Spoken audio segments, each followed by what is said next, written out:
In a world gone mad, only rationality and common sense can save it. It's Andrew and Jerry Save the World with your hosts, Andrew Langer and Jerry Rogers. And now, here's Andrew and Jerry. Well, hey there, everybody. Welcome to another episode of Andrew and Jerry Save the World, episode 31. Andrew and Jerry are tanned, rested, and ready, at least more or less ready. Hey there, Jerry. How are you doing? I'm all right. I'm Andrew Langer. He's Jerry Rogers. We are both back from vacation.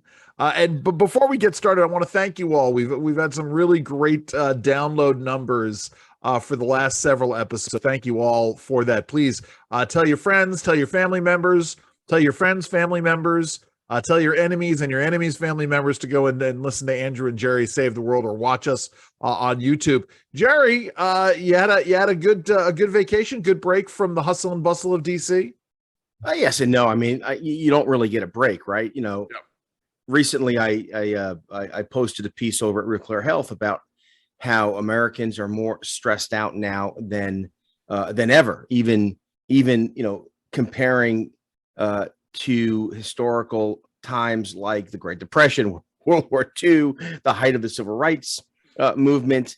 Americans today are super stressed, and the problem is, or the reason is that 24-hour news cycle follows us regardless of where we are.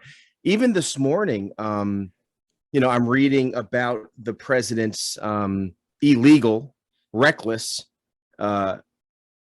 student loan plan.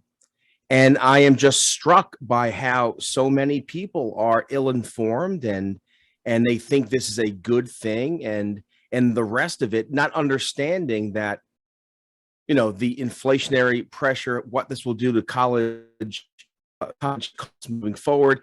And also the biggest issue, and that is the president has no authority. I say all this, not the jump start, but to say all those issues followed me to the beach. And I don't doubt that. It's funny because, and I want to talk a little bit about my vacation in a second, but have you heard of this term? And I don't know if I'm understanding it correctly, but I believe the term is called quiet quitting. Have you heard this? I have not. And it's the idea for folks who are in normal jobs.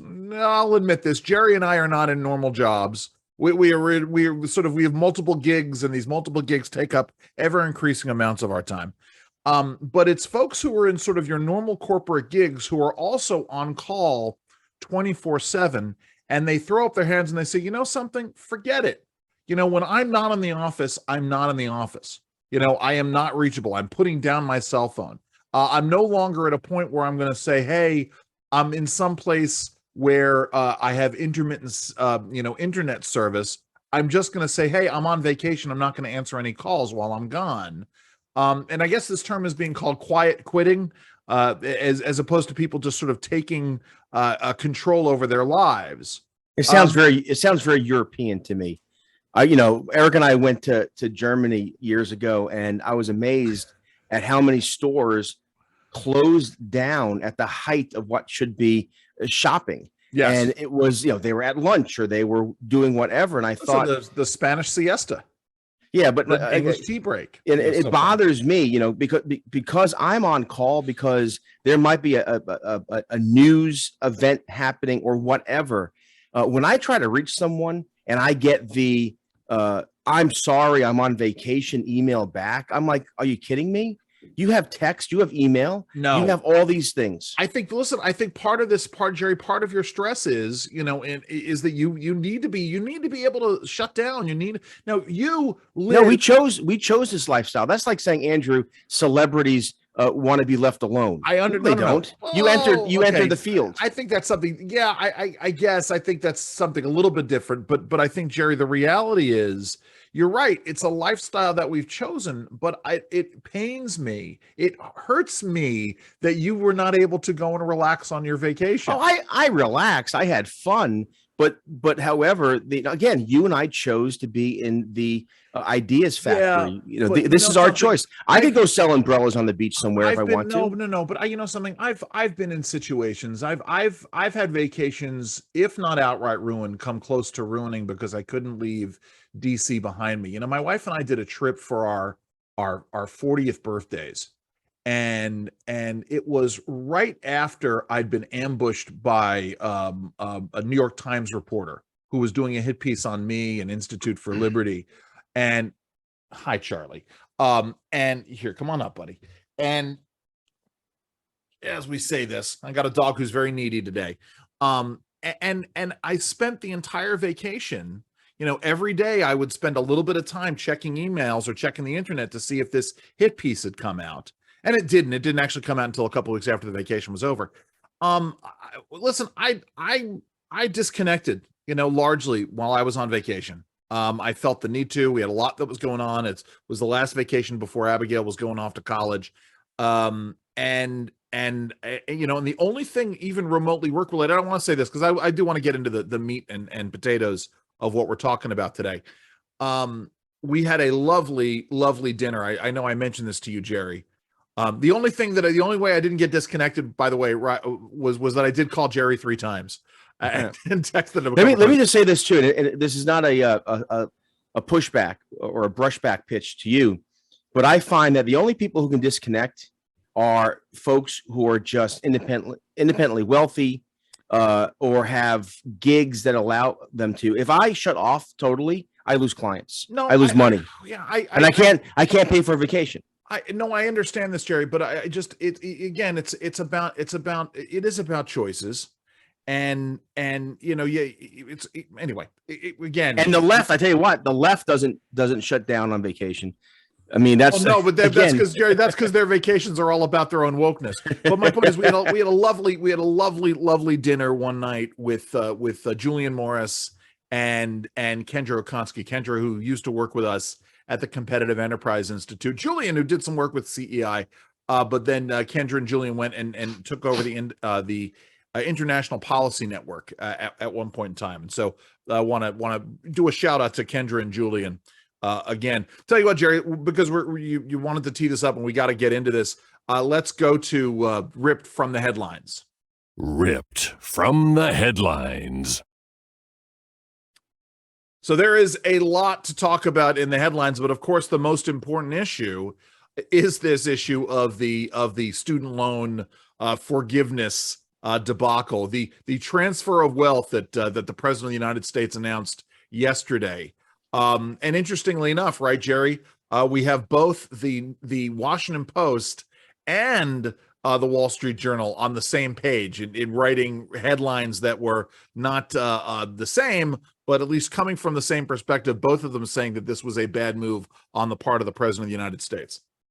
Well, yeah, but the Wall Street Journal's position is that it's illegal and reckless. The Washington Post position is that politically, perhaps this isn't the smartest thing to do, right? No. But the Washington Post also said that it's reckless, that this massive amount of spending, while we're talking about the inflation, I'll pull it up, is not warranted. It's a bad move at a time when Americans can see through the craven cynicism of the political move by the Biden administration. Sure. But no, they also said that it was a foolhardy from a policy perspective as well. Which, well, I mean, again, hats off then to the Washington Post. It's interesting.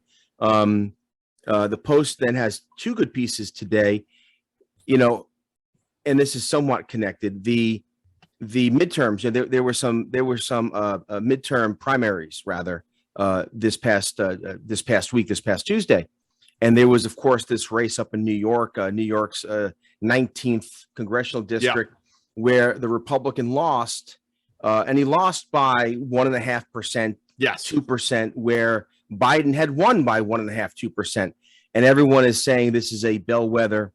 And we can talk about this later, because I have a tendency to think that the Republicans have blown it, that everything was baked in the late spring, and now because of their lack of messaging, fortitude. Yeah, I think it's now up in the air whether or not they take over the House of Representatives. But let me just make this real quick point. Everyone said that one race, the 19th, is significant because it shows that Democrats are going to retain the House, except for a piece by Henry Olsen in the Washington Post, where Henry said that Republicans took a hit in the 19th. But everywhere else in the country, they did pretty well. My point is that the Biden administration, the progressives are advancing their agenda, and Republicans and conservatives are not. And Right. you can't beat something with nothing. Well, and this is just it, right? I mean, and I had a conversation with a longtime DC hand yesterday who was lamenting in the same way that you're lamenting these things, Jerry. And he said to me, instead of winning 35 seats, Republicans are going to win 5. It's going to it's looking more it's looking more likely that they pick up between 5 and 10. Look, I said in April, and I meant this, or May, when I had on our friend Brian Darling on with me on WBAL. It was possible that this could have been a wave of 60 seats. Right. And the Republicans are absolutely blowing it. Well, I think the Republicans are blowing it, but I also think that the Democrats are being shameless and relentless in all of this.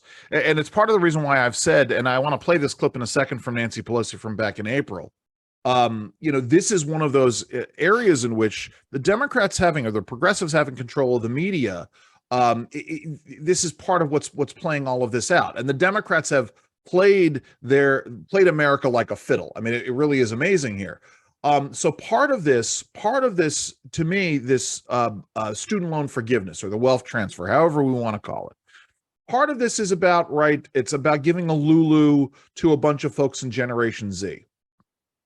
But I think Biden knows that he's on very shaky legal ground with this, that if they are able to find somebody with standing, if someone with standing is able to challenge this, the Supreme Court would most likely overturn it. But the reality is that, and that gets into this, what all of this opposition does, and this doesn't mean we shouldn't fight it, but what all of this opposition does is it hands Democrats and their echo chamber in the media the talking point that Republicans are heartless. And again, this is me saying, well, yes, I think you're absolutely right, because Republicans are morons. Yes. And the thing is you can communicate this and actually portray Democrats as heartless, because here's the bottom line. Right. This transfer of wealth, this loan forgiveness, right? It's not really forgiveness. It's really having others pay your debt for you. Right. But regardless, right, this student loan proposal will increase college costs. So I have an 8-year-old. My youngest is 8. Erica and I will pay more in college tuition because of this proposal. Right. And here's why, right? Remember, Barack Obama, it's amazing how 2 men have done so much damage in such little time. Barack Obama and Joe Biden. Barack Obama got rid of the middleman, so to speak, in terms of college loans. Right. He said, let's expand college education opportunities, and let's just federal government handle student loans directly.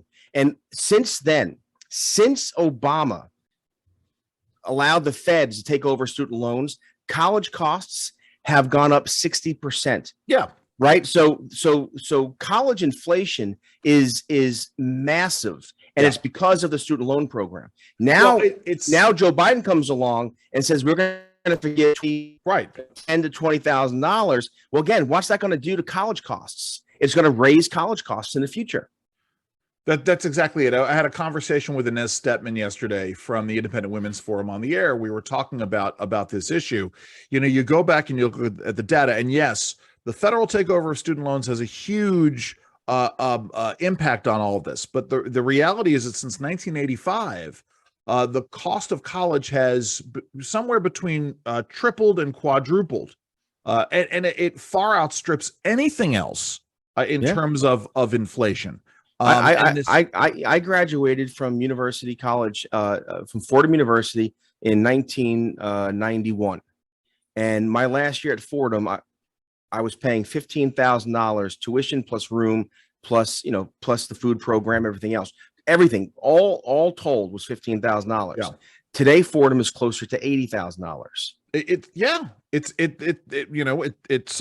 is amazing, how we're looking at these things. So let me play this clip. So, one of the things that struck me, because I remember Nancy Pelosi saying this back in April.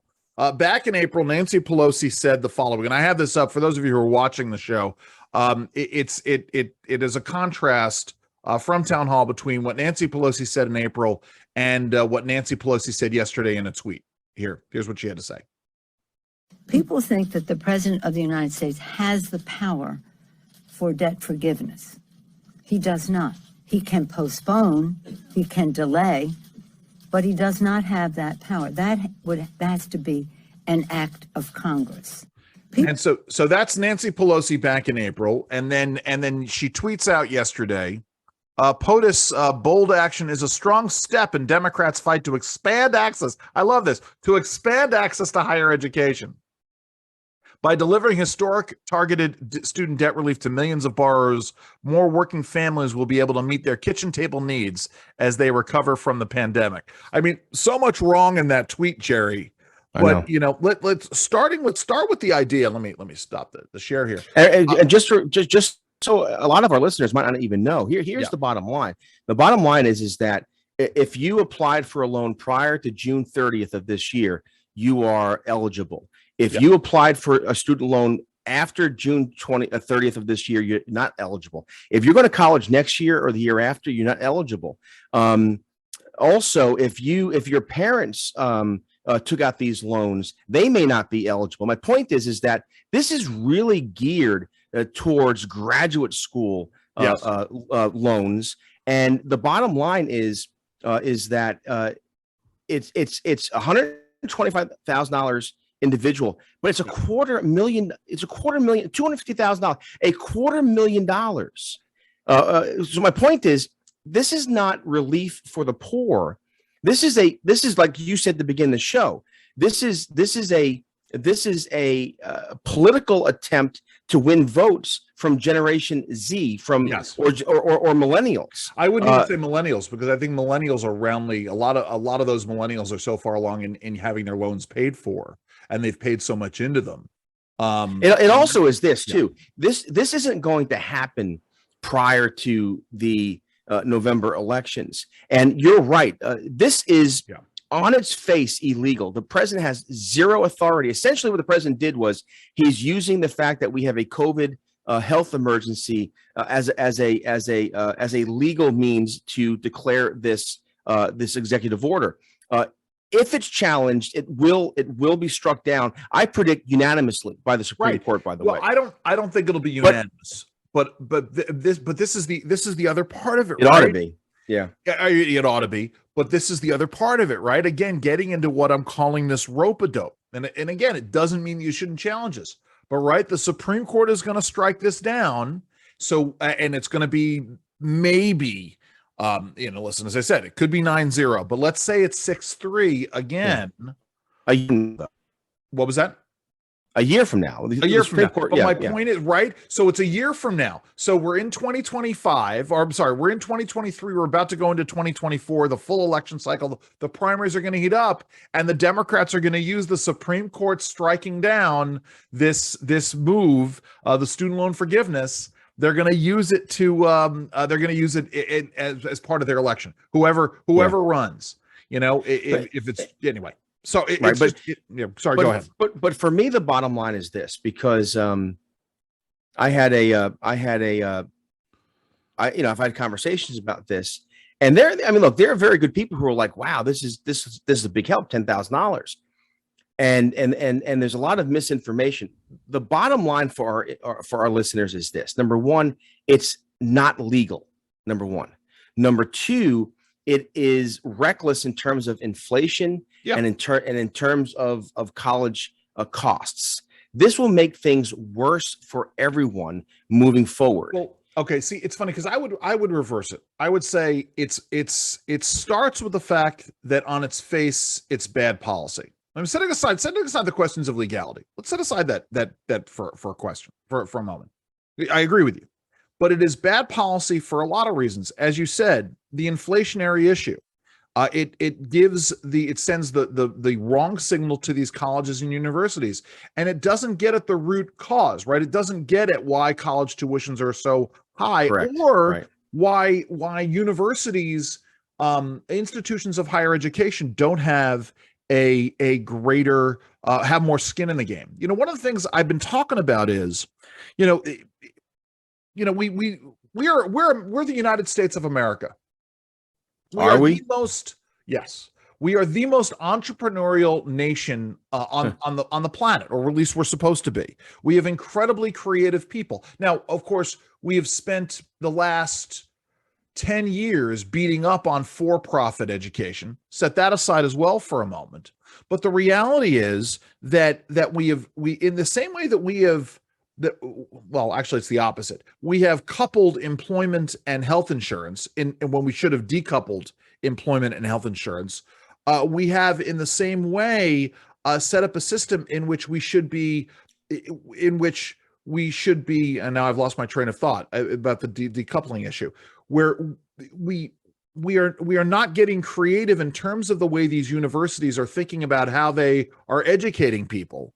And they're not offering up enough options. One of the things I was talking about, because what has happened is what has happened is that we've allowed these universities really to operate as better than us entities. In other words, again, here's a proposal that if it went through the Congress through proper regular order, again, just as a side note, I think it's alarming how the Speaker of the House, whether Republican or Democrat, but Nancy Pelosi happens to be a Democrat, is so willing to give up congressional authority, which is it's a situation where if the shoes were on the other foot, if Nancy Pelosi were a Republican and Joe Biden were a Democrat, or if Nancy Pelosi were a Democrat and Joe Biden were a Republican president doing this, the Speaker of the House would be shouting to the high heavens, I said in April, you don't have the power to do this. We are going to challenge this. We are going to hold hearings on this. And but that's the point, right? We hear from the left this attack on democracy. What is this? What is this but an attack on our institutions and democracy? And let me just say this to our viewers. If a proposal went through the Congress, proper order, hearings, to deal with the student loan debt crisis, because let's not underestimate this. For many Americans, there's a medical debt crisis. There is a student loan debt crisis. However, think about this. Harvard University has a $42 billion endowment. Yale is $31 billion. Texas University System, $31 billion. Stanford, I think, is $30 billion. Princeton is close to $30 billion. My point is this.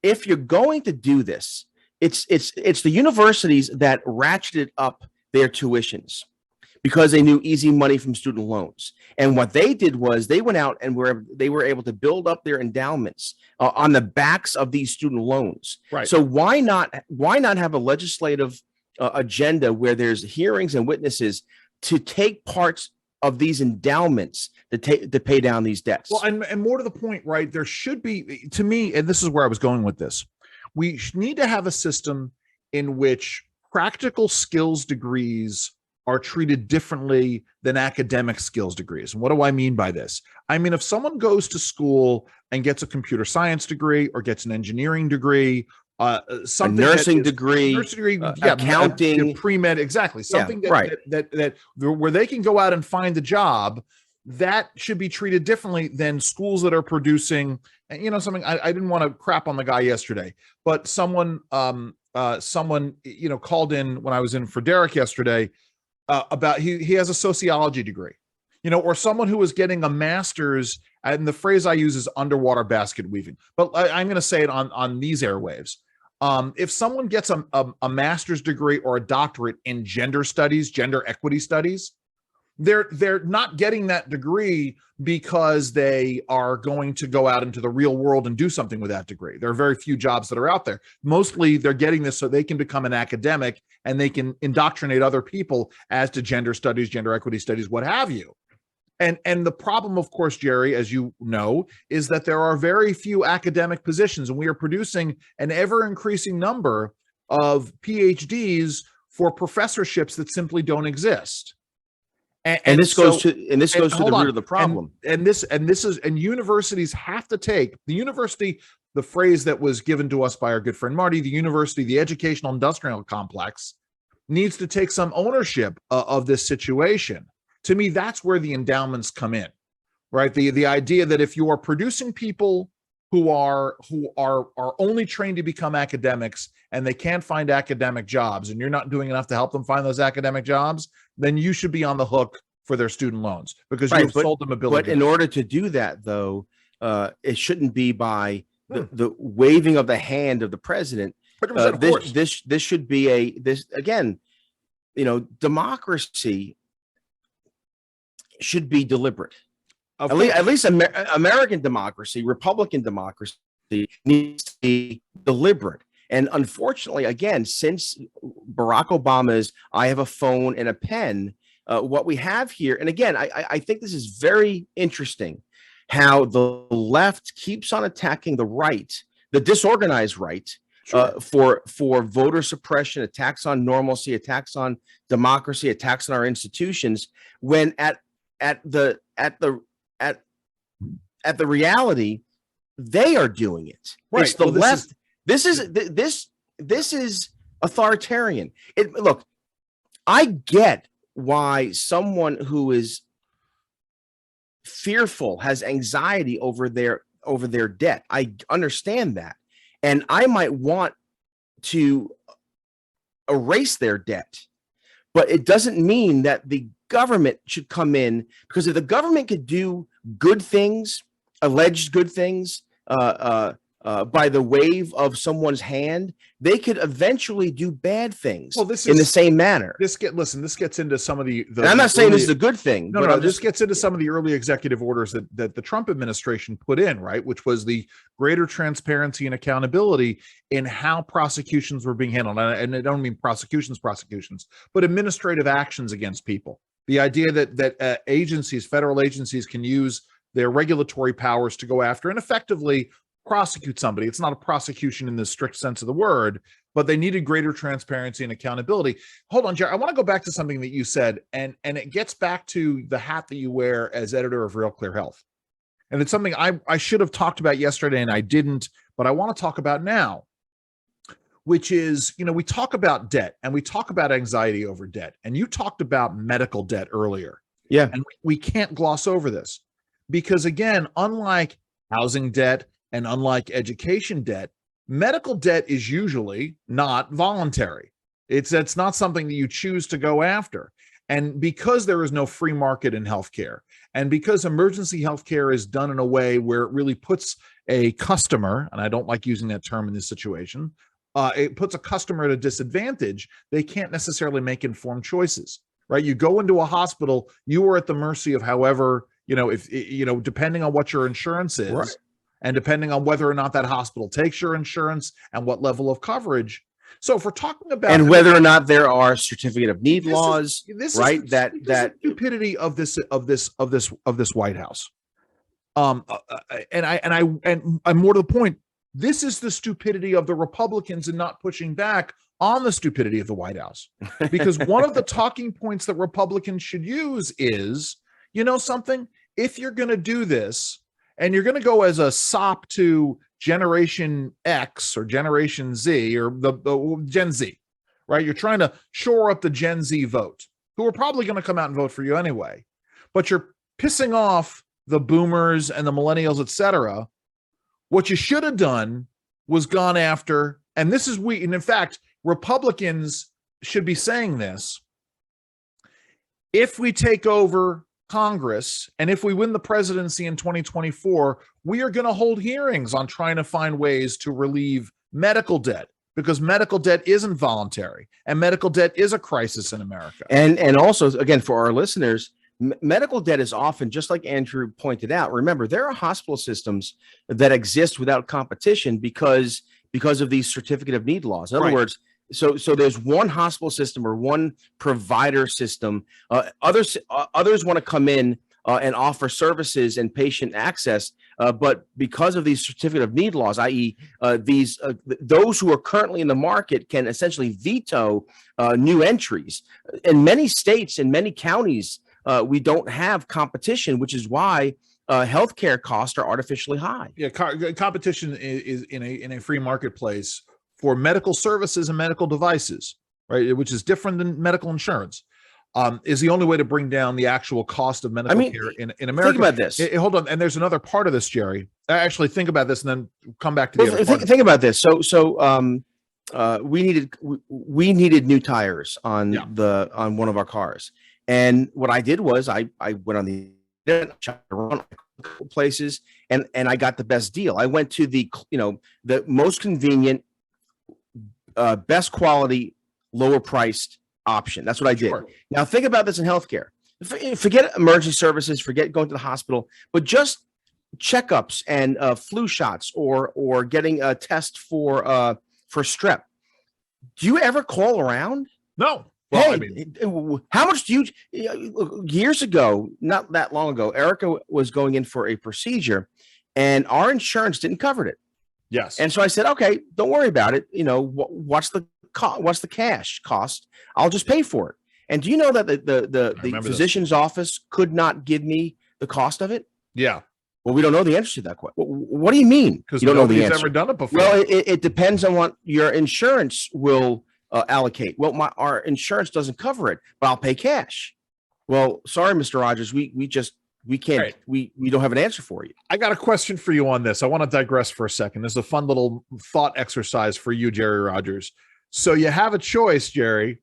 You have either the least expensive general practitioner provider, least expensive for going in and doing checkups, or you have someone who's more expensive, but they don't require you to wear a mask in the and what was the deal you were dealing with your kids? Well, look, I recently before vacation, I had to go in for a blood pressure check. Again, back to the why you got to relax, Jerry. Relax at the beach. Yeah. But I went to the doctor and he's telling me X, Y, and Z. And I'm like, why should I listen to you? My physician, who I've had, by the way, he's been my doctor for 19 years. Yeah. What do you mean, Jerry? I'm like, well, you're sitting there with a freaking mask on. Your office gave me this paper plastic mask. I mean, paper surgical mask. Yeah, Doc, you know that these masks don't stop COVID. Because I know that. Then why are you wearing it, and why are you forcing me to wear it? And he's, well, because it's the protocols, the county, whatever. I'm like, but see, that's my point, Doc. So I'm supposed to listen to you about my blood pressure medicine or about my diet or about any number of things. And as you're talking through a surgical mask, and I'm wearing a surgical mask for a virus that neither mask will stop. This is insane. This is insanity to me. So to answer your question, I'd pay more for a doctor who follows the science and not the politics. This is all right. That was my and I appreciate that. So thank you for that. So stupid. By the way, I'm thinking I may have misnamed this episode. Oh yeah, you're not tanned and rested. You may be ready. You're always ready. I'm always ready, baby. So the other part of this that I want to I saw people, by the way, I'm sorry to interrupt you. Oh, go ahead. I saw people on the beach with masks on. On the beach. There's that meme out there, and I will admit. With the person in the water. I didn't see anyone in the water with a mask on, but there were absolutely people on the beach with masks on. Don't you automatically assign those folks and say those folks are idiots? I mean, I know we're not supposed to punch down, and I don't think I'm punching down. But I think anytime I see somebody like that, I think you're a moron. You really are. I mean, I get that there are people who may be immunocompromised, but something, if you're immunocompromised and you're so worried about it at this point in time, stay home. But also the best science in that instance is the separation. Yes. If you're 15 feet away from someone, 20 feet, if you're freaking 20 yards away from someone, you don't have to worry about the mask. It's a situation in which, I'm just reminded of what we talked about in the early days of the pandemic, with people driving in their cars with masks on. I still see it. It's insanity to me. Well, it's funny. Andrew, it's back to school, right? How many of your friends are posting pictures of kids back at school and the kids have masks on? There's that one story out of California, the Mountain View School District, of the 4-year-old kid who kept getting turned away because the teachers wouldn't have masks. I don't want to get too far afield, because we can also, we may want to talk about what's going on in DC. Suffice it to say that many of the policies and politics that govern us are absolutely insane. Well, yeah, but I want to go back. I mean, yeah. So in the end, right, talking about Republicans and how Republicans should be handling there are so many facets. I mean, so many facets to this. As I said, actually going to go back now to the whole beginning. It is bad policy for a whole host of reasons. And then the bottom line is, as you said, the president doesn't have the power to do this. So even if it weren't awful, bad, just horrific policy, the president doesn't have the power. And I'm reminded of the quote. I'm going to say it. I haven't said it in months here on the show, Jerry. You talk about the America being a nation of where policy is supposed to be deliberative. There's a quote from a Supreme Court case, 1992, New York versus United States. The Constitution protects us from our own best intentions. It divides power among sovereigns and among branches of government precisely so that we might resist the temptation to concentrate power in one branch as the expedient solution to the crisis of the day.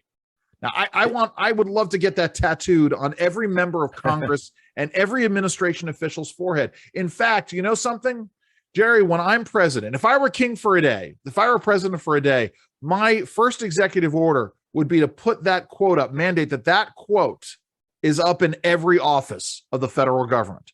Every cubicle, everybody gets a copy of it. You get a little laminated card to keep in your wallet or your pocketbook. You know, we divide power so that we, and we're deliberative, regardless of our best intentions, right? Maybe the most well-intentioned policy.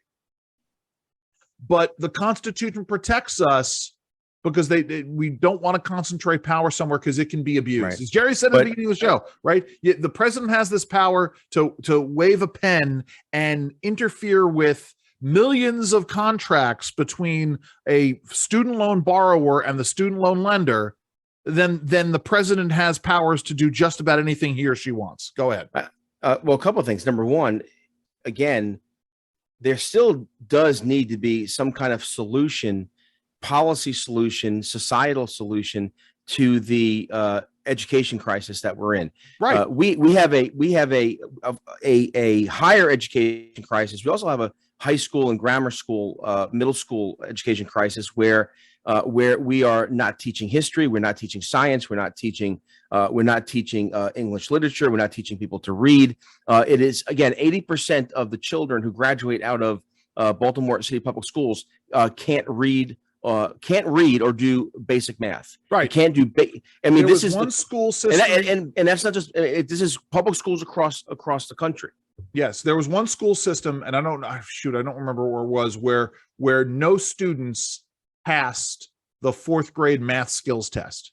Yeah, it's just none of them. There's a public school. There's a public school crisis, and again, this crisis is not just about reading, writing, arithmetic. It's also about that we are using schools now to indoctrinate our children into woke history. 1619, America is this evil entity history. But worse than that, if there's anything that could be worse than that, is schools from Montgomery County, Maryland, to San Francisco and everywhere in between. There is now this gender identity situation where we are indoctrinating, and I'm sorry to use this term, but it's the proper term. Oh, you know something? We are grooming our children. We are grooming our children into identity politics, into critical race theory politics. Essentially, public schools have become religious institutions, and the religion is this woke dogma, and that carries over into the universities.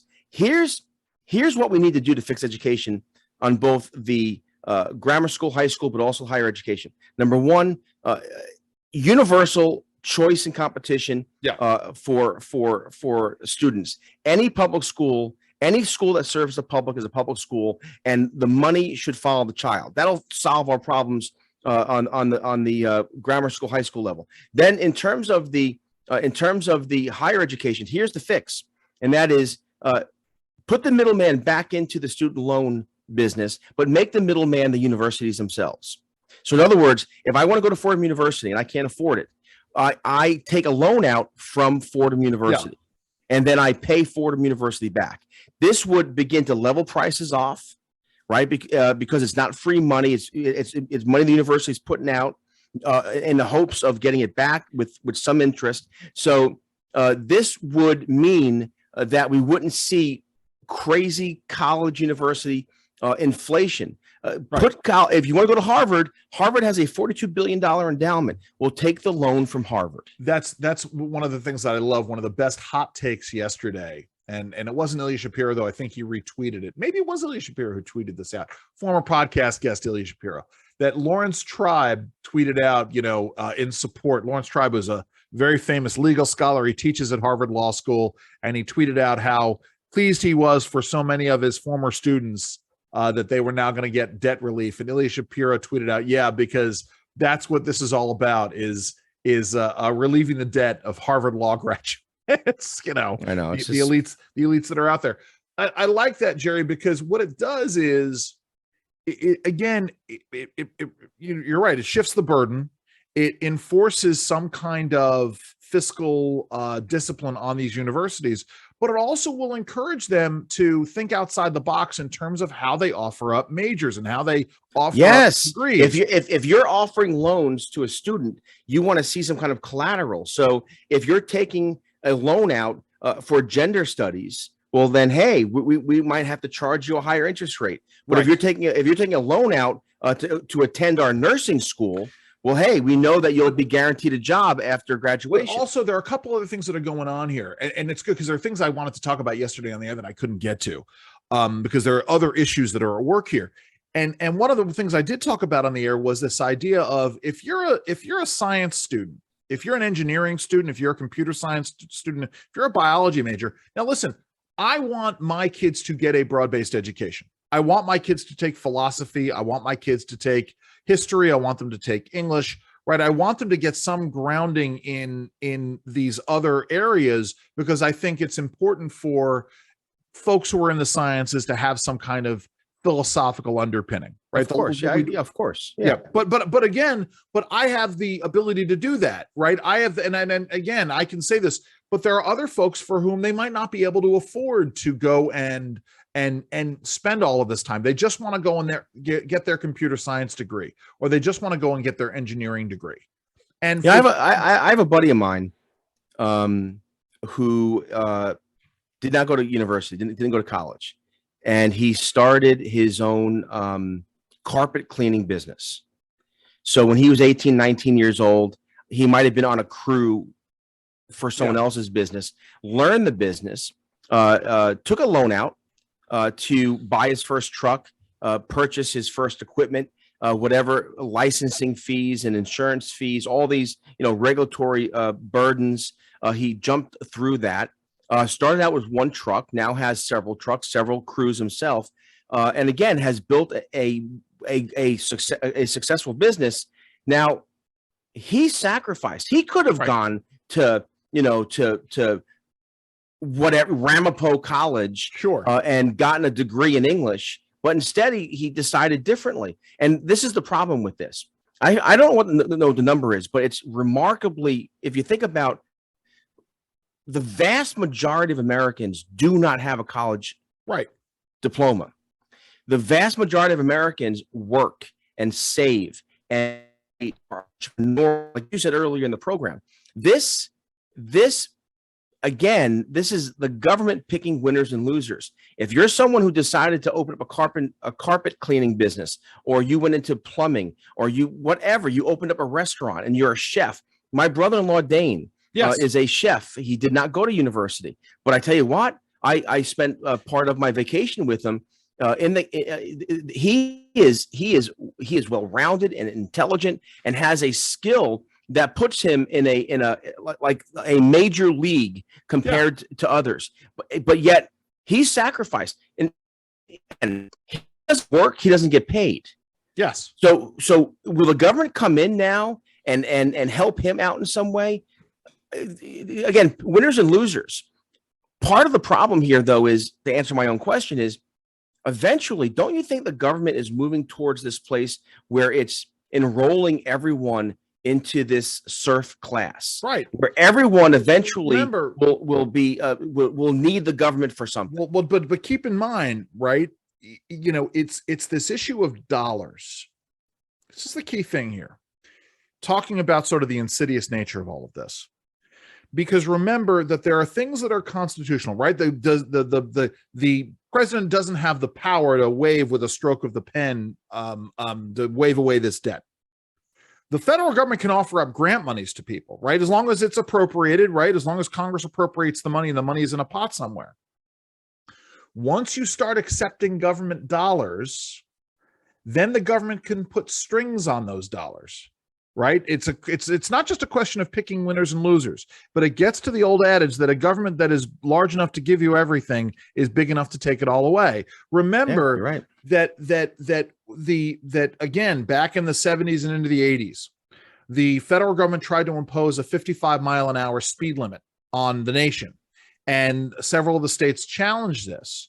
And the Supreme Court said, no, you can't do this, federal government, but you can peg Department of Transportation highway monies to whether or not states have a 55-mile-an-hour speed limit. So there are conditions that are placed on all of this. And then the irony with that, though, again, it gets to the complexities. So the state of Texas sends its tax dollars to DC. DC then takes the money from Texas, from Oklahoma, from California, and then has a redistribution process of sending money back. But I don't want to get wrapped around the axle here. My point is, but you're right. I get you're right. Becoming a vassal of the federal government and you're accepting these monies, the federal government starts putting conditions on this. Okay, you can take this money from the right. You remember the Chinese have this, I understand, the social crediting system, and right. So then that's how they start implementing the social. But I get it. But here's my, I get what you're saying, and you're 100% correct. But this is part of the problem. Yeah. In terms of how we have been conditioned to think like them, or we have been conditioned to accept their terms, and that is this: it's not the federal government's money. It's your money. It's my money. Okay, I understand. Yes, agreed. We're sort of dancing around two different issues, and I want to make sure I stipulate 100%. It's taxpayers' money. Right. The point is that you're getting to the issue, and I thought this is where you were going, is the issue of control. Right? You go to a certain church, then you can't take this money, or if you take again, the challenge here is that there are private schools. Like all Catholic schools in the state of Maryland do take some federal monies and state monies to purchase textbooks. Yes. Now, I don't want it to be that if you take a small grant to buy math textbooks, then all of a sudden you're beholden to the gender identity politics of the state. Remember what they tried to do in Maryland. If you took Maryland grant monies, if you took subsidy monies from the state of Maryland for childcare, every home child care provider had to be unionized. If they accepted those vouchers, they had to join the union. Right. But my point is that is not in line with constitutional government. It's not in line with the Commerce Clause. Okay. And we should push back. Of course we should push back. I'm just telling you where it's going, Jerry. 100%. But you're talking. And this is why I'm constantly stressed. The Republic. What was that? Right. This is why I'm constantly stressed, because essentially we have no answers to these things. We look, what you and I are doing. And hold on. And it gets even worse, because getting back to what you just said about indoctrination, if we no longer have the common frame of reference, if the Constitution is a pile of dung, as two law professors wrote in the New York Times last week, right? If the Constitution is a racist document that shouldn't be followed and has to be amended, right, then pushing back on these constitutional principles and raising the constitutional principles, that goes against the mainstream. I'm sorry, Jerry, go ahead. Well, so to your point, the government, the administrative state is just moving forward. And what Andrew Langer does, what Jerry Rogers, what we're doing is we're just trying to manage our decline. That's what we're doing. We're not, these discussions are important, but there is no entity in America today, none, zero, no think tank, no member of Congress, no one who is successfully fighting back against the progressives' full-on advance forward. We are losing. In many instances, we have lost. And so I think what we need to do moving forward is we need to think about how the freedom resistance fighters in Vichy, France, We have to start. I don't mean this literally. I mean this politically and figuratively. We have to be smart, and we have to pick our targets and start picking them off, because we've lost. The Vichy's in charge. Look, no one's talking about this. It's not in the news, but the Department of Homeland Security has codified in regulation DACA. Yeah. No, was there? There was no rule making process. There wasn't public comments.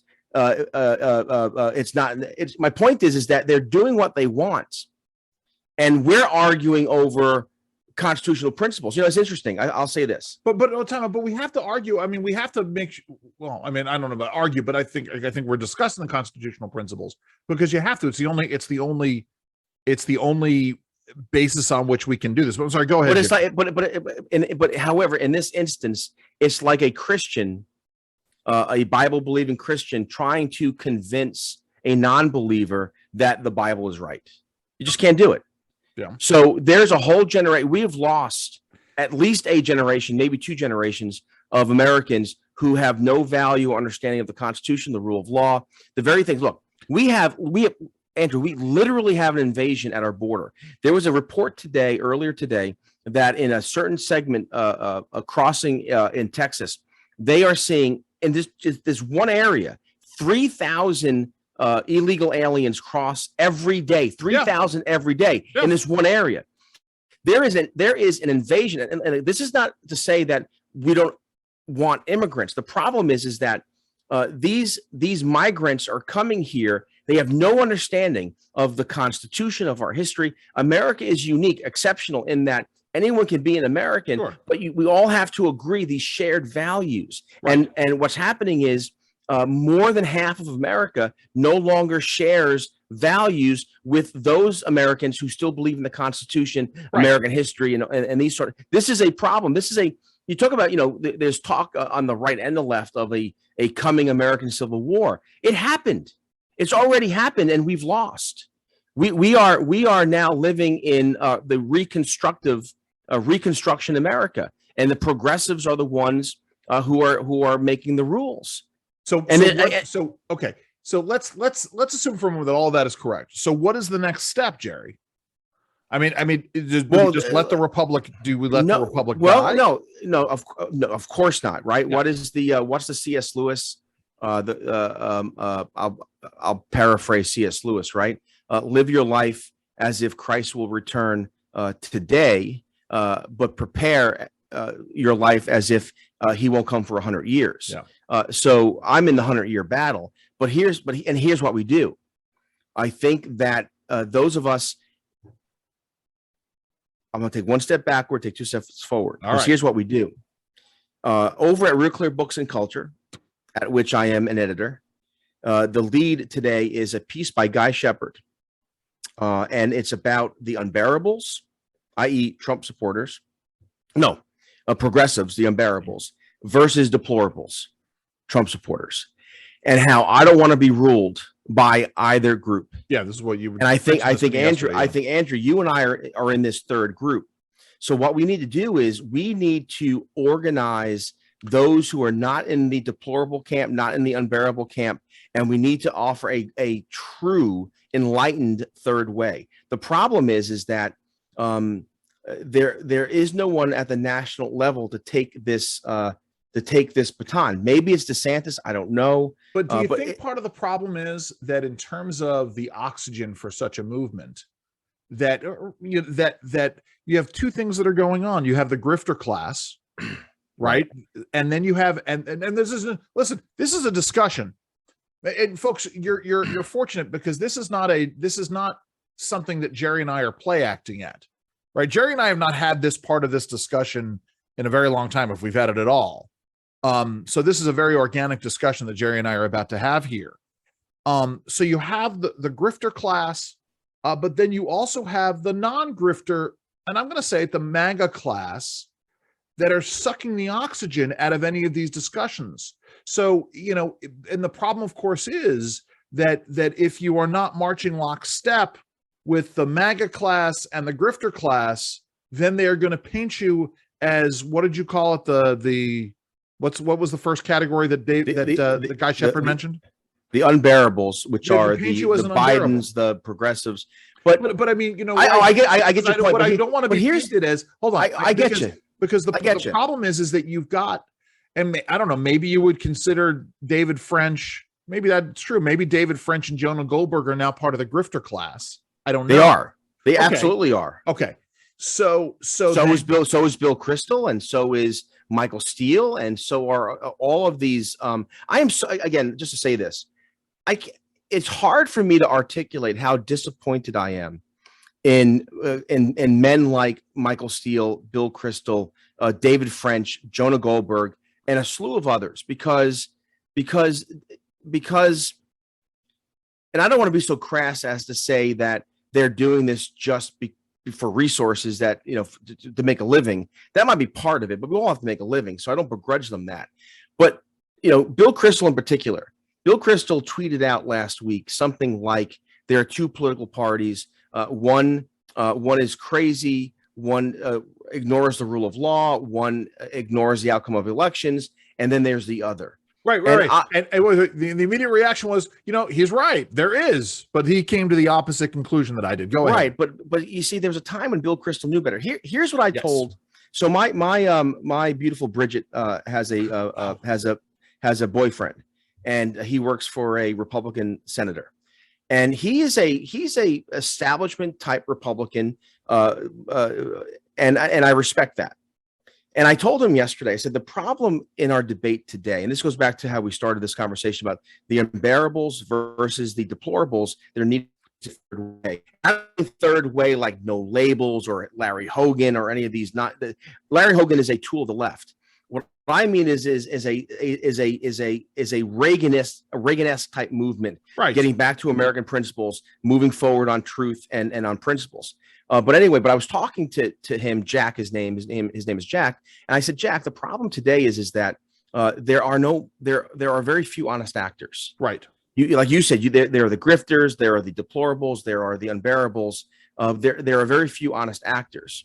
And even and when an honest actor emerges, they are immediately, just like you said, Andrew, very, very smart. No. They are put into one of these three camps. Yeah. They're put in camp or the grifter camp, and that's part of the problem. Like, and I don't know what to answer your question. I look, let's go back and do what works.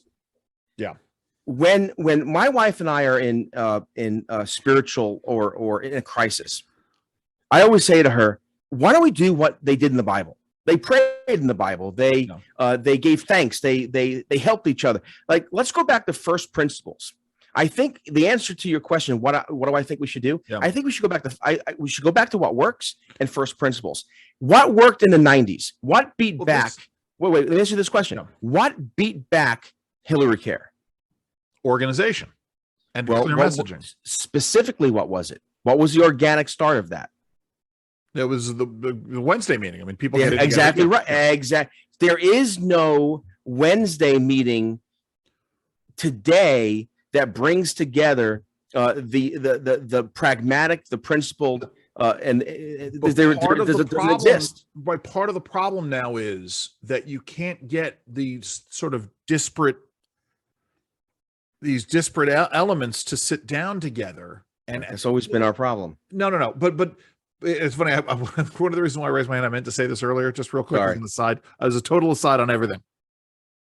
I was at Publix yesterday in the international section. Yeah. And I almost bought this for you. It was German mustard in a mug. Have you ever seen this in a glass mug? No. And it was Erica's pantry. Oh, I love it. Oh, you should got it. I still might get it for you. I saw this yesterday. But yeah, no, this is the issue, is that you have these, you don't have any true coordination. And when you do have any kind of coordination, there is this enforced orthodoxy now where if you don't agree on 100% of everything, then you're cast out, or some former political alliance is raised and you can't be trusted. I know, but the funny thing is look, we talk about this, or I do on the radio, where when I was a high school football coach, we did film. Yeah. Why? Because you'd want to know the tendencies of the opposing team. In other words, Right. it's like studying for the test with the answers to the test. Sure. We have the answers, right? Reagan said again, and I'm not one of these. I love Ronald Reagan, his legacy. Oh. But Reagan said, right, if you're with me 7 out of 10 times, 6 out of 10 times, Right. then you're with me. I would go so far as to say, if you're with me on one issue, let's work on that one issue, and then let's respectfully disagree on these other issues. We've tried to do that on the individual mandate back during the Obamacare fight. I was very disappointed with some folks on the left that they weren't willing. They saw the individual mandate as a massive corporate buyout for big insurance. I do want to shoot. I'm like missing my cues today. Anyway, I'm sorry, Jerry, go ahead. Well, again, the bottom line is I don't mean to sound like things are hopeless. They're not. There's always hope. But we have to recognize, here's what bothers me. And this is why I seem so Eeyorish. Thank you. And that is because there's too many of us who are like, hey, I owned the lib today, or I did. Right. And it's all about those things don't matter. If those things don't matter, what matters is right. Go ahead. It's funny you say that, because I'm working on a possible project for a friend of ours, and I'm trying to go through this idea of leaders who do thoughtful work, who do work that gets recognized. And I'm having a real hard time, sort of getting this, thinking about these things. Let's do a 2-minute for our guests, for our listeners. If you had like, who do you read? Who do you go to be informed? I mean, I go to Jonathan Turley. I go to the Princeton professor whose name escapes me right now. But I have a handful of Dan McLaughlin at the National Review and right. Jim Garrity at National Review. So what we need to do is you and I need to promote and emphasize the work being done by those we trust. Listen, the work that our former podcast guest and now Manhattan Institute scholar Ilya Shapiro does. Who, by the way, if has the lead, Guy Shepard Shapiro has the lead on Real Clear Health, because he had a real good piece in Newsweek this week asking who leaked in Dobbs. Ilya Shapiro, it's one of those things where it was frustrating and humiliating for him, but I think on balance he has now been losing his job at liberated. He's liberated. It was liberating for him, and he's at the Manhattan Institute now. Which again, if I had to be put on the spot and say, Jerry, where's the one source where consistently good ideas are coming? It's from City Journal, from the Manhattan Institute. So I want to say something, because we're talking about leaders and we're talking about intellectualism, and I named 2 writers for the National Review. And I talked to Jerry about this just the other day. So when I was coming back from vacation, first of all, I watched, and I want to talk about some pop culture stuff in a minute, Jerry. I watched The Terminal List. Have you watched it? I love it. It's great. Fantastic. It's the first 2 episodes are slow. Yes. And I almost stopped watching it after episode 2. Don't. Yeah. It is about revenge. It's about also family and honor and honor. Yeah. And all and loyalty. Anyway. Yes. Loyalty. But once I finished that, I was watching, because first of all, I discovered that you can actually download, like, you're now back to being able to download stuff on Amazon Prime and watching it if you don't have an internet connection, like you can download it and then watch it. Yeah. So for the longest time you couldn't do that. So I watched the documentary called The Best of Enemies about the 1968 Bill Buckley Gore Vidal debates during the 1968 political conventions.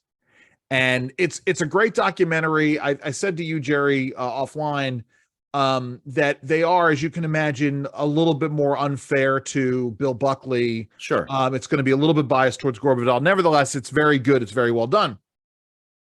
But that sent me down a rabbit hole online, and I discovered that the Hoover Institution, which is a conservative think tank attached to Stanford University, they have, I don't know if they were bequeathed it, but now they have all of the rights to Bill Buckley's Firing Line, which was a long-running television program. Bill Buckley would interview one guest. Sometimes he would have debate, but every episode of Firing Line is uploaded to YouTube, and you're able to watch it for free.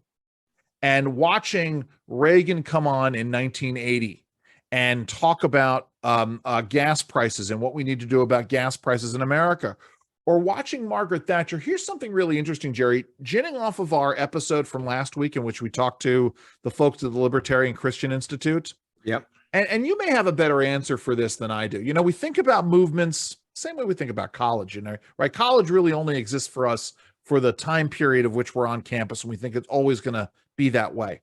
Right. You know, we think about the conservative movement. You and I have both been in the conservative movement for conservatively 3 decades, you know, Sure. 30 or so years of our adult lives.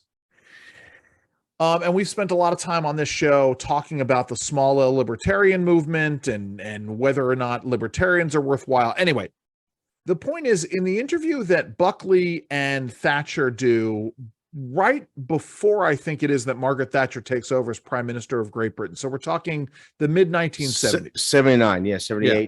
She So took this is over in probably 79. 77, 78. They are very careful about not talking about a global conservative movement, but they refer to it as a small L libertarian movement. And they talk about reaching out to libertarian organizations in other European countries and libertarian movements. And for them, libertarianism was synonymous with conservative. They just, because conservative had a much different meaning, I guess, then. Well, It's yeah, very interesting. And again, just for some context, so I grew up reading P.J. O'Rourke. Yes. P.J. O'Rourke was in my mind, he was the quintessential libertarian. Of course. But the libertarian movement today, again, go back to our last podcast. Unfortunately, a lot of the libertarian movement today is really it's a movement where folks don't be regulated, but they want to do drugs and have lots of sex, and they want legal pornography and all the rest of it. The libertine movement within the libertarian movement hurts the libertarian movement. And then what's worse, you have guys like Bill Weld and others who claim to be libertarian, but they're just pro-choice squishy Republicans. Well, so, yeah, they're folks who couldn't find a home, could no longer find a home in the Republican Party, in some cases the Democratic Party, and so they joined the Libertarian Party as a way of sort of staying out there. It's the big L Libertarian Party has in many ways become, or had become, a sour grapes party. I think the new leadership is taking it in different directions. Hold on, Jerry. I read a really interesting essay, and I want to pull it up. I don't know if you've seen this. You were on vacation, but it was making the rounds of social media last week. A progressive woman wrote an essay in which she talked about regretting being a slut. And that was, I think, the title of it. And it was a really interesting, thoughtful essay, a very honest essay about the hollowness of the feminist empowerment, looking at women taking ownership of their promiscuity and using it as a tool, and talking about the cheapness and the emptiness of so many, and essentially saying just about every of this woman's non-relationship oriented, the encounters that happen in the context of hookup culture are in fact horrible, and she regrets all of it. It's been making the rounds, but that's the kind of essay that actually gives me hope, because you're having folks coming to the realization that they've been sold this bill of goods by the progressive left on a whole host of issues. I'm sorry, Jerry, go ahead. I'm going to try to look up the title here. Well, I think this, the metaphor I think about is corks on a lake, just kind of floating randomly. And wherever the wind takes them, they go. This is the culture we've given the last couple, 3 generations. Going back to the question you asked earlier in the show, and that is, what's the answer to all this? I think the answer is, again, getting back to basics and principles, getting back to community, right? C.S. Lewis, little platoons. If we don't want the government telling us how to live, where to live, why to live, what to do, when to do it, et cetera, we have to form these little platoons. I think more than ever. I was talking to Erica about this. We think of, let me ask you this question. When you think of the traditional family, you think of mom, dad, and children, right? Yes. That's a newer phenomenon. The family in American life, but also in kind of Western civilization, post, Christian, not post Christianity, but the Christian influence on Western civilization. It was mom, dad, grandparents, aunts, uncles, cousins, brothers, and sisters. And what happened was we have destroyed the family. Whereas aunts and uncles and cousins don't live near each other, grandparents. We have to get back to, I think, literally community. This is starting with families and churches or in faith groups and little platoons. And that's the answer. This is the interesting thing about our living situation now, and the way it's been for the last 6, 7, 8 years, in that we're now living in a town where both sets of grandparents are it's fantastic. And that's one fantastic. of my brothers has a house here, and I see my brothers regularly, and I'm actually going to a family event in New York, and it's funny because I had a conversation. And think about it, when your brother has a crisis, or he has to be out of town, or he and his wife have no, you're laughing because I'm laughing because you make a joke about me being my brother's butler. This is where you're going. Go ahead. But there's a goodness to that. There is a first principle nature to that. And shift it around. When we had an emergency a couple of years ago with our dog, actually twice, once in the fall and then the summer, then the spring, and we were away, my brother and my dad, they were able to step in and help out. Jerry, I pulled this up real quick because I do want to talk about a couple other things here. So this is the essay. It's written by a woman named Bridget Fatassi. She has a Substack. I guess it's called Geriatric Mommy, or maybe that's a subtitle. Came out August 17th. The title is "I Regret Being a Slut," and she sort of talks about this, and she writes, "I was first inspired to write this piece when a 19-year-old woman I used to wait tables with asked me, 'Bridget, have you ever regretted having sex with a man?' I laughed. Quote, yeah, all of them. That's not entirely true." And she goes on for that, but she talks about the dangers of casual sex. She goes, at the time, I would have told you I was liberated, even while I tried to drink away the sick feeling of rejection when my most recent hookup didn't call me back. At the time, I would have said one-night stands made me feel emboldened, but in reality, I was using sex like a drug, trying unsuccessfully to fill a hole inside me with men, pun intended. I know regretting most of my sexual encounters is not something a sex-positive feminist who used to write a column for Playboy is supposed to admit, and for years I didn't. Let me be clear, being a slut and sleeping with a lot of men is not the only behavior I regret. Even more damaging was what I told myself in order to justify the fact that I was disposable to these men. I told myself I didn't care. And she goes, the lie I told myself for decades was, I'm not in pain, I am empowered. Looking back, it isn't a. I'm sorry. Go ahead. Yeah. But look, I mean, listen. I have great hope when a former columnist for Playboy, writes these things down. Yes, but it's only halfway there, though. Sure. And I'll say this because at the end of the day, so I was up early this morning, very early. Wait. Jerry, you mean you didn't get your full 7.5 hours of sleep? No, you know what's funny? Again, at Real Clear Health, yesterday I posted a piece about who are these mythical super sleepers who can sleep 3 hours, 4 hours, and be active and alert and productive. I'm one of those mystical super sleepers. But regardless, I got up early today, and I lost my train of thought here. About you got up early today, talking about being a slut halfway. She was halfway. Oh, so anyway, so I curated Real Clear Health, curated Real Clear Books and Culture, and then had a short break where I got some coffee. My Bridget went off to her internship. My Claire, who starts school on Monday at Catholic University, she went out to her job. And the morning, it was around 7-ish. The morning had started. Erica was up. She had gone for a jog, and I'm having my first cup of coffee. And Erica puts on the news. And I hear story after story after story after story, and I'm getting angrier and angrier, depressed, angry. And anyway, I go into the other room and I get back to work. But then she put on praise music. And my mood completely evened out. Yeah. My point is this. The reason why we search for things in sex or drugs or relationships or work or whatever, you name it, is because we are created to have a relationship with God. Yes. And when man is separated, think about, many of our listeners are younger, the Oklahoma City bombing. Remember that in the 90s? Of course you do. Timothy McVeigh. It was, I mean, horrible, right? Yeah. And I remember Billy Graham gave the message at the prayer service.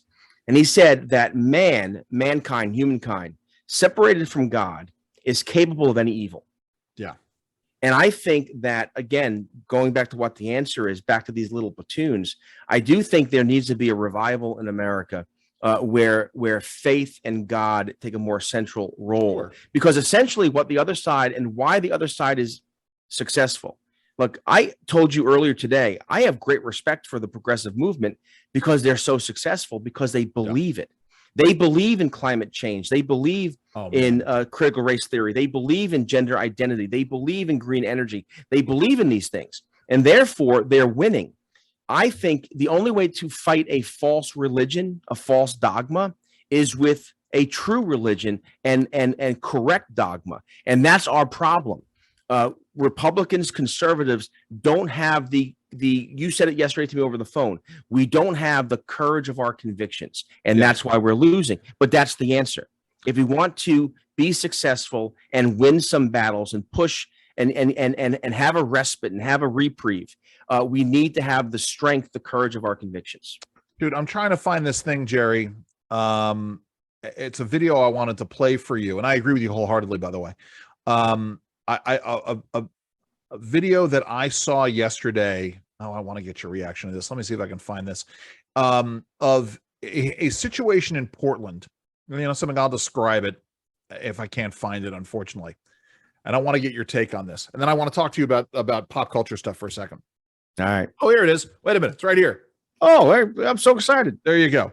So here's a situation. Guy Shepherd. Guy is away for Guy Shepherd. Not Guy Shepherd. He returns home to find that his. Oh, I saw this. All right. Oh, maybe I saw it because I follow you on Twitter, so maybe I saw it. Got it. All right. Well, then I don't need to share it. I can describe it to you.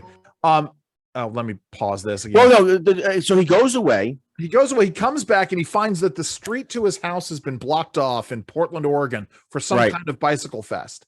And all he wants to do is go home, get back to his house. And this Yenta is standing there. No, you can't drive down the street, or I have to walk you. You have to park here and I have to walk you down to your house. But why walk him down to his own house? Because he couldn't drive his car down there because the street was blocked off. Ostensibly, right? In theory, he could walk himself down, right? Well, yes. I guess, but who knows? They wanted to make sure they didn't want to leave him alone and make sure he wasn't going to walk back to his truck and do what he absolutely did. Did these people have a permit to do this? I'm sure they had a permit to do it, Jerry. But even if they had a permit, right? The reality is you cannot lawfully. I mean, listen, I don't know what Portland ordinance is, and I don't know what Oregon state law is, but as a matter of common law, you cannot, unless there's some kind of an emergency, right? Like if there's a police evacuation, some kind of emergency, you can't block somebody from going back. You can't prevent somebody from going back and visiting their property. So tell me, because I didn't watch the end. What I didn't like about the video was he started to curse at this woman. Oh yes, and I thought that was. What I would have done was I would have said, thank you, have a blessed day, and I would have just drove. I see. Why argue? Well, no, because part of it is Jerry. He's been away for 7 days. Who knows how tired he is? But it's one of these situations where you want somebody. I understand this impulse, and this is part of what gets me in trouble on the internet. Though I haven't had a good knockdown, drag out internet fight in a while. But you want somebody to acknowledge that what they're doing is wrong. And what they're doing is violative of your individual rights. But what I would do is you could go drive your truck, park it, and walk back and argue. Well, yeah, you could. Here's my analogy to this. So when I was younger, I didn't have patience for the fake tough guy. I still don't. And I remember being a kid and being stupid, but also being in shape and strong, and I know how to fight. And you'd be in an Irish pub or a restaurant. Love these stories. And and some schmo would bump into you, and no big, hey, sorry. Hey, you got a problem? You want to fight? My answer was always yes. Yes. Right now, let's do it. Right now. That was it. I didn't, because invariably they would back down. Of course. And if they didn't, I hit him in the throat and it was over anyway. My point is, I didn't waste my energy arguing and saying the F word to them. Yeah, but it's, I get it. And the guy lost his patience. He lost his temper. I mean, it's one of those. Like what would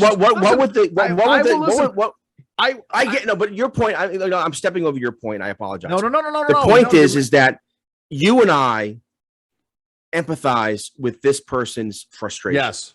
It's like you said, like it's like just recognize that you are, regardless of the circumstance here, I have a valid.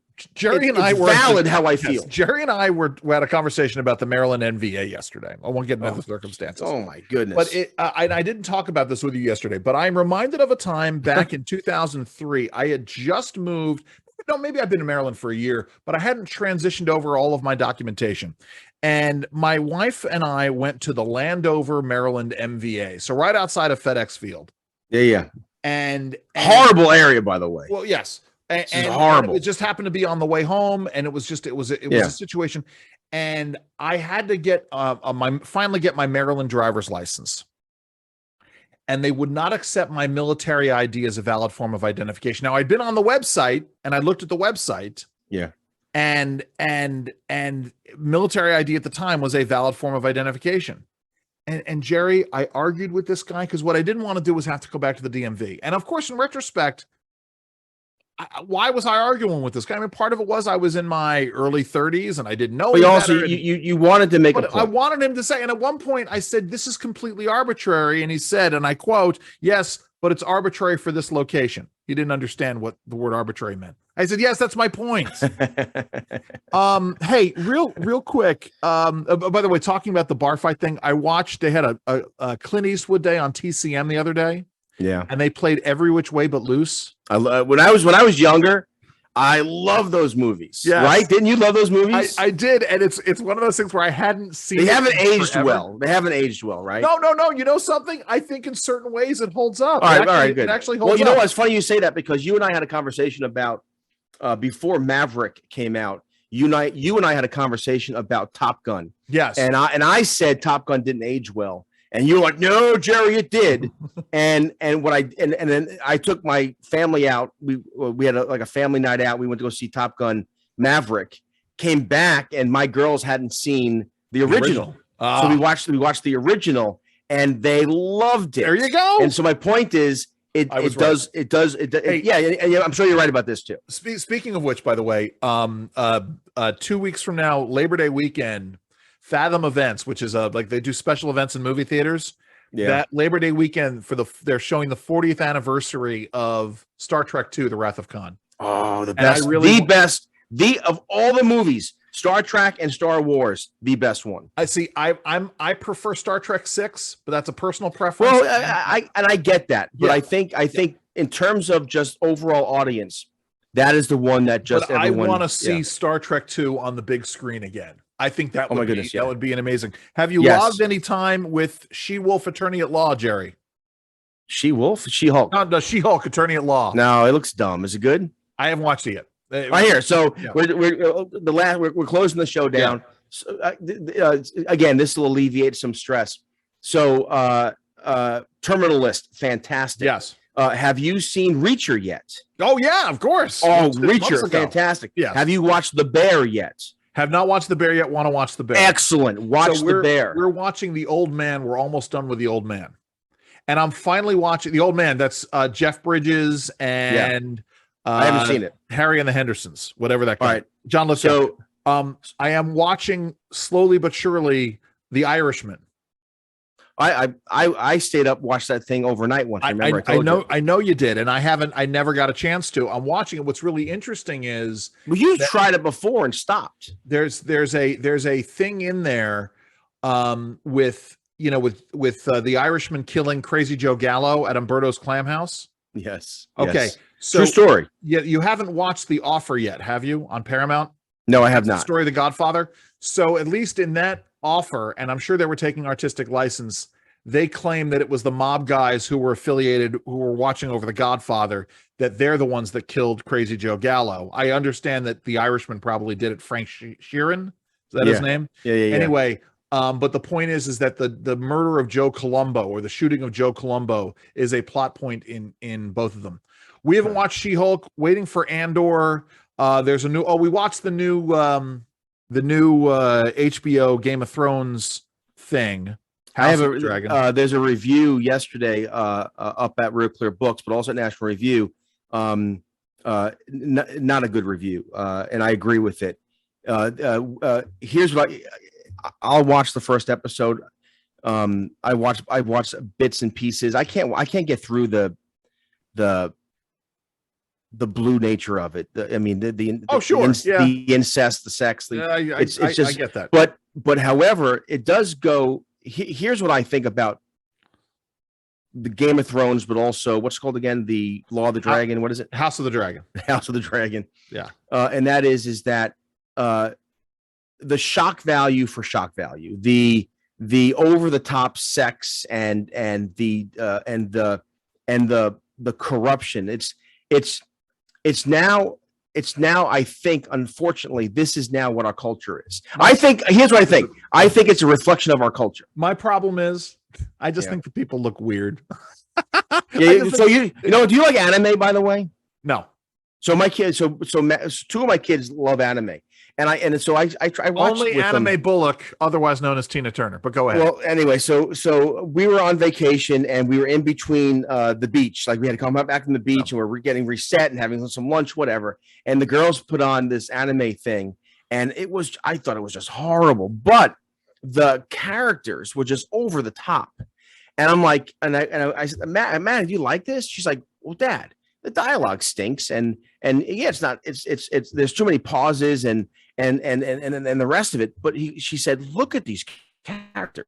Wait, were they? And I get that. Were they watching Miyazaki? Was it like Howl's Moving Castle? So my girls love Miyazaki, who was a famous. Maybe well, they were watching something where there were these islands and they were attacking, and I don't know. Oh, I don't know. Listen, I couldn't tell you what they are. The limits to my anime love are Battle of the Planets, otherwise known as G-Force, and Star Blazers, both of which were on Channel 9 or Channel 11 when we were growing up.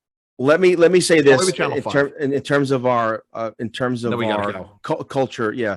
So Inside Hook, and I put it up at Real Clear Books, has a interesting piece, the definitive ranking of every Goodfellas food scene. Okay, I like this. So, and also from the Smithsonian, also at Real Clear Books and Culture, the story of the Peking Noodle Parlor.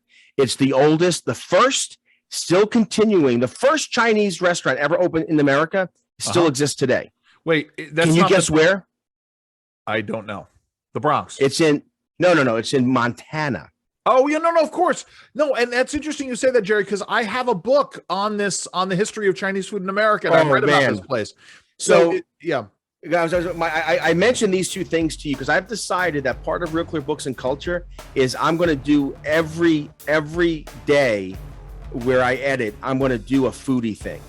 Well, let me know how I can help with that. You know, I want to. All right, listen, guys, we're running short on time. Jerry, what should people do? Oh my goodness, it's getting more and more difficult. But find the truth, plant your feet, stand firm. God bless you. Have a great week, everybody. Have fun and stay safe.